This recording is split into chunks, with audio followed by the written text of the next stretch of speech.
ایران کې د افغان کډوالو ستونزې، یوه حامله میرمن وضعیت مې ښه نه دی.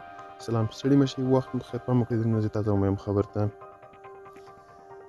دا د ایران په زاهدان ښار کې د هغې افغانۍ کډوالې ښځې غږ دی چې وایي حامله داره ده او په یو کمپ کې تر سخت لمر لاندې ناسته ده. دغه افغان کډواله وایي چې وضعیت یې ښه نه دی.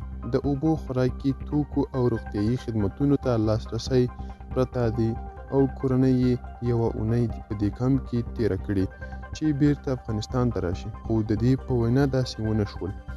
هغه وایي چې د زاهدان په کمپ کې د افغانانو شمېر شاوخوا 500 ته رسیږي.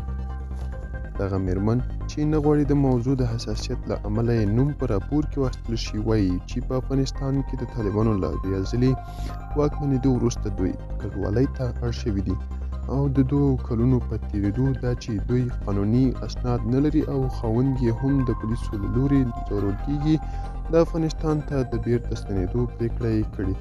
دا چمتو کړی خبر تر بیا ښې چارې ښه وه.